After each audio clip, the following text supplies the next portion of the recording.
Delayed gratification. Why do I have to wait to have my cake, have my results to get my flowers? Well, if you're looking at life from the wrong perspective, you'll find that you're always playing catch up. Welcome back to the channel, you all. This is the Essential Leaders Institute. I'm your host with the most, Dr. Mike Favors, and we believe in creating a life of freedom through coaching people how to become essential to their environment so that they can create that life of financial freedom. So today we're going to be talking about this term called self-gratification. Have you ever heard of this term, self-gratification? You know, it's a popular word that's going around that's really buzzing right now. But what does it really mean?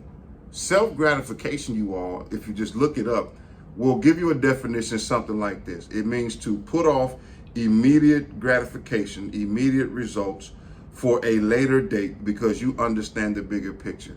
So for me, when I talk about self-gratification, you all, I make certain investments. I do certain things in terms of helping people. I sow seeds. I'm a giver, okay? And I don't look for the immediate return on investment, if you will. And some would say, well, why not? You got to live. You got to take care of business and things of that nature as well. And you're exactly right. But I've learned something over the course of the past 4 or 5 years since we moved down to Jacksonville. I actually knew about this in Georgia, but the environment was different. It was faster, you know. And so when I moved to Jacksonville, I was able to really slow down for a moment, just take a look, you know, really work on me. And that's what's important, guys. I'm telling you. I think it was Jim Rohn that once said, work on yourself and your growth and development more than you work on your job. I began to work on myself, really take a look at the type of leader that I wanted to be, the type of pastor, the type of investor, business owner, so on and so forth. And I realized that my perspective was slightly off, y'all. Now watch. When I say slightly, I mean, let me tell you, we doing things, we growing, we helping people, we out in the community. But I kept finding myself not being fulfilled. And I said, all right, well, what's the problem with that? The problem, you all, is you have two perspectives in life. You have a short-term perspective and a long-term perspective. When I started looking at things from a long-term perspective, how is this going to affect me in the long haul? In other words, when I started changing my goals from, say, 6 months to a year, I'm talking about my big goals now, to 10-year goals, right? Then I realized that when you set out a 10-year goal, a big goal, and then chunk that down and then make small action item goals, action step goals, yo, you move totally different. Your vision, your focus, your clarity, your purpose, oh my goodness, it is so amazing because you got a 10-year stretch, 10-year plan that you're going after. And at the time think maybe I was 42-ish. And so I got a big goal, still have a big goal, but you all, I realized that I was getting distracted with other opportunities to make money. Now, don't get me wrong, making money is good. That's a great, noble, worthy cause to want to be financially free. I teach it. I'm a proponent of it. But the reality is, when you talk about becoming financial free, you don't focus on the money.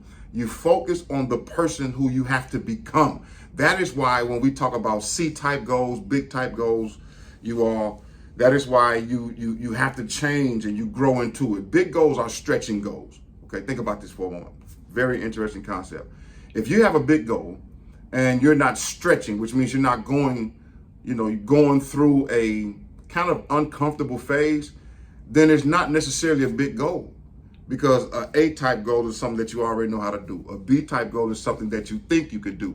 But a C-type goal, it's almost scary at sometimes. And hey, I'm not a scary dude. But the reality of it is, it's scary because you're going into unknown territory. You're charting a different course. When I got the memo to move to Jacksonville, we took a trip down here, spent 6 days down here, surveying the land, driving around, seeing how it feels, okay? And at the end of the day, I said, you know what? This is going to be a big goal. Think about this, you all. We were established in Atlanta, Georgia for over 10 years. Partnerships, relationships, business, we've all type of stuff, political, all type of stuff. And just to up and leave all of that, I was either crazy or I had a real big goal that I had to work out. And as you can see now from the levels of success that we're having, it appears that we made the right decision. But all of that was based on perspective, guys. and understanding delayed gratification, okay, versus instant gratification. Because I had a 10-year plan coming down here. And since 2019, we are around about a little bit over a third of that. So that means we got a little more ways to go. But here's the thing. We are moving with momentum.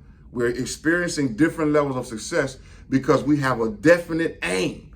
And this book right here, Think and Grow Rich, talks about having a definite aim and a definite purpose when you want your desire. He actually gives you 6 things that, you know what, I'm going to just pay into it and read it to you real quick, and I'll come right back.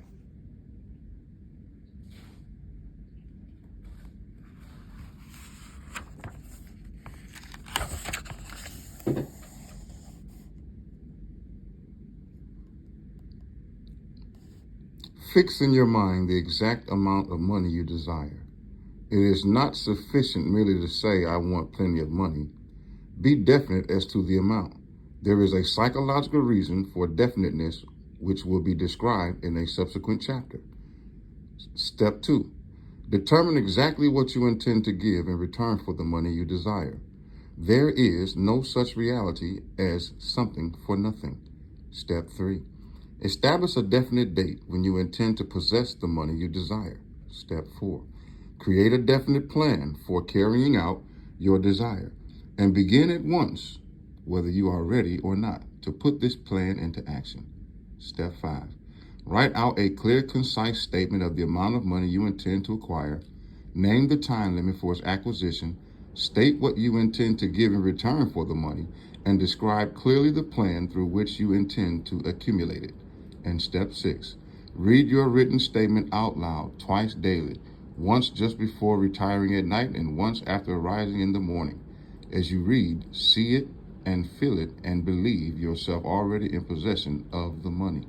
Okay, so you see that those 6 steps will help you, put you in place if you do them and commit to them and have no plan Bs, no plan Cs. That's what we did when we moved down here. And let me tell you, it is a amazing thing to know that you're working toward a goal, a big goal, and the results are going to be life-changing. Yo, that's what this is. So when you say delayed gratification, let me just say this. Here's where the instant gratification comes in there. You set a big goal, you stretch to get it, and the fulfillment of it, the feeling that you get when you achieve a goal, you chunk it down. And I'll do another video about that, but for right now, very quickly, you chunk down a big goal. If it's 10 years, then you break it into the first 5, the back 5. It's like playing golf, right? First 5 years, second 5 years. Then you break it down into 2.5, 2.5, 2.5, 2.5. Okay? And then you keep breaking it down till you have yourself what we call 6-month bliss. All right? 90 to 60-day bliss. This is why one of the programs I teach called Thinking to Results, our flagship program, is 6 months. But I'm now understanding that program, I need to take it to a year, because 6 months for many people is just getting started. But if you got a 10-year goal to free your family, become a multimillionaire, do whatever, then you're going to need more than 6 months. You see? So that means just like we're starting a business, the first 2-3 years start with your business, you don't take profit. You have to have a delayed gratification, because you got to take that money and put it back into the business if you really want your business to last 10 years. Now, I'm speaking from experience, guys, okay? That's why, let me tell y'all a little something. Come in a little closer. This is why a lot of things that we're doing seem to be just working phenomenally well. Well, that's because we sowed seeds into these things 4, 5, 6 years ago, and now we're reaping the benefits. Now we're starting to reap the harvest from it, all right? So with that being said, I wanted to talk to you about this delayed gratification. If you start to do this and you switch your mindset, follow those 6 steps in in this book right here, Thinking and Growing Rich, I guarantee it will fulfill and change your life at the same time. This is Doc Favors. We'll see you next time.